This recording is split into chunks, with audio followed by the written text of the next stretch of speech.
any discussion on the Yowie and its origins has to begin with the fossil record of early man in Australia. And by this I do not mean Aboriginal people. Aborigines are really mere latecomers on these shores. Their earliest fossil remains at the moment stand at 65,000 years. I do believe it's not impossible they might go back 200,000 years.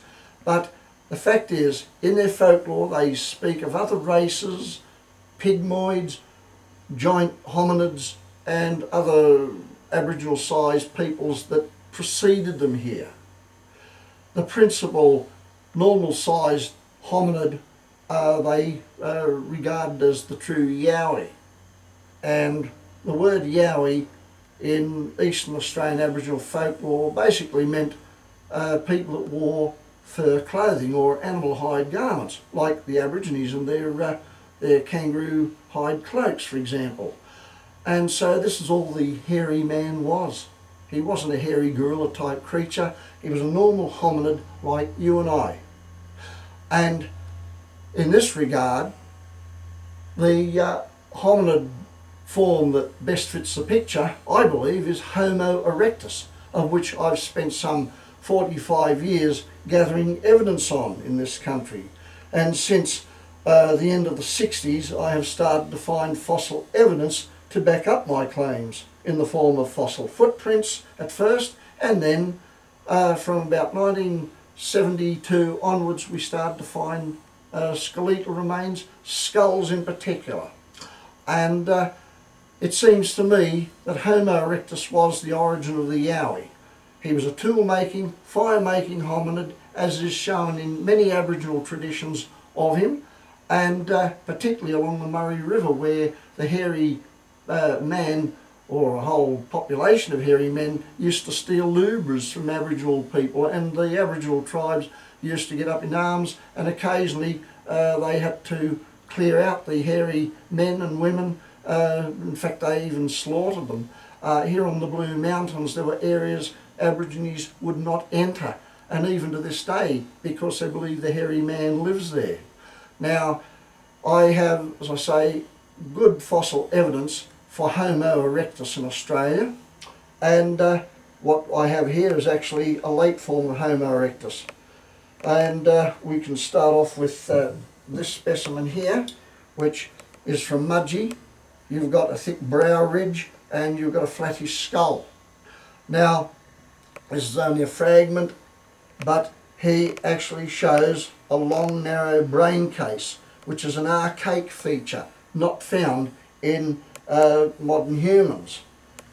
He eventually evolved into a hominid with a receding forehead, which meant that the brains formerly behind the eyes could now move upwards, and the skull started to change along with that too, until we have a roundish skull, or what we call a brachiocephalic skull, the dolichocephalic skull you've just seen, a long narrow brain case. Now this is an endocast of an archaic Homo sapien, and this comes from a site at Taranah where the other skull came from. And these were found barely 30 metres apart in the same strata of 100 to 150,000 years of sediment, and they had taken at least a couple of 100,000 years before that to mineralise. So we have evidence of late Homo erectus sharing the same riverbank campsite on and off with a population of archaic modern humans. One population would move out and the others would move in. Sometimes they'd mix and they'd interbreed. So what we have here is evidence of Homo erectus having evolved into modern humans in Australia, and that he's still lingering on in the South Bathurst area at Taranah alongside his offshoot, very early or archaic Homo sapiens. Now this is a very interesting point, because today we have stories, and many are quite believable, of primitive hominids wandering the more remote areas of our eastern mountain ranges, or the Yowies. There are two forms of these, of course. There's a larger form and there's the smaller type. The smaller type is your average Homo erectus. He was only about 5 to 6 feet on the old scale in height. Up on the coast of the Gulf of Carpentaria on the Flinders River 2 years ago, my wife and I found this skull. It's a fragment, but the skull would have been a long, narrow or dolichocephalic skull, and that's missing. This part's broken away and it's distorted and it's turned to ironstone, but we have basically a thin skull and brow ridge, projecting muzzle, flat-headed creature here. The fact that it's thin-boned means it could be a female.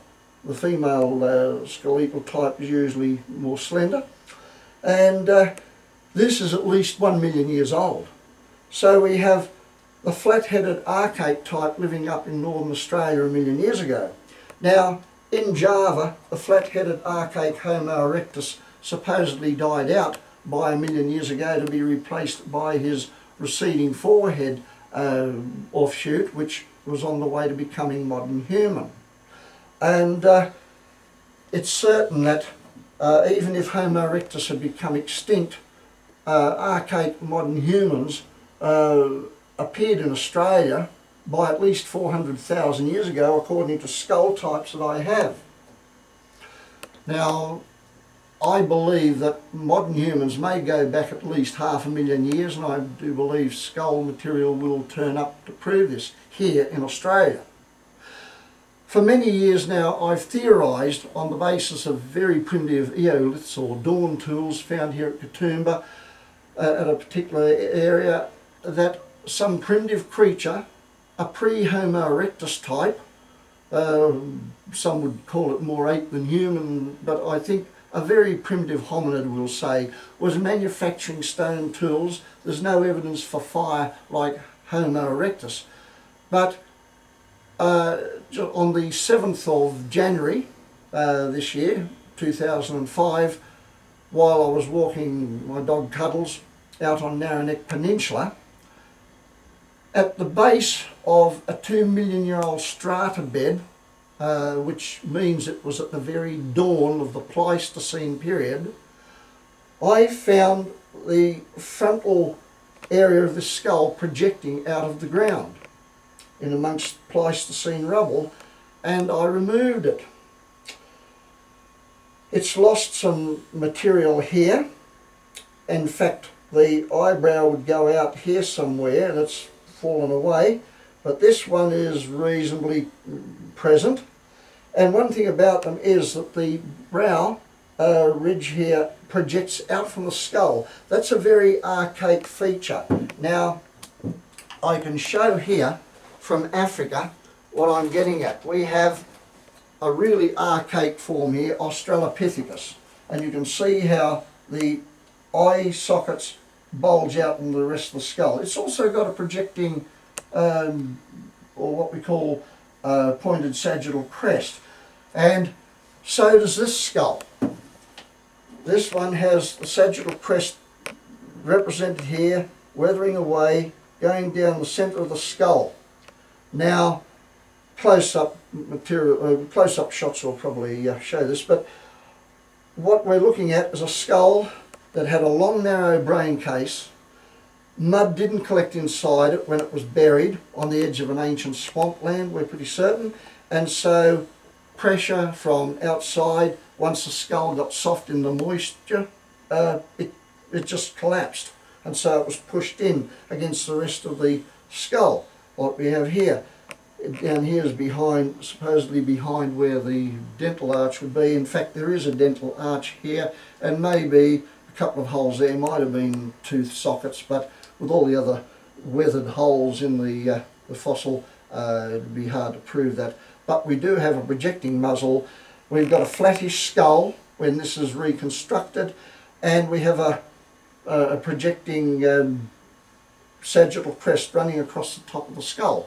That is unlike any Homo erectus skulls I've found so far in this country. It's the most archaic feature, and I believe this specimen, coming from 2 million years ago, is a proto-erectus form. That means an ancestral form from which Homo erectus evolved. And so we're looking really at the great-grandfather of the Yowie, or even the father of the Yowie, I should imagine. It's hard to say. I'm sure that other skull types leading to this will probably someday turn up. I believe man evolved in Australia, all right. Homo sapiens certainly evolved here, but Homo erectus was here before that. This could prove that Homo erectus evolved in Australia and spread out up that land shelf into Java, into China, and out into the rest of the world where he's found today. So it looks as if Australia could be, and I believe it is, the birthplace of modern man and not Africa. So I'd say our origins are not out of Africa but out of Australia.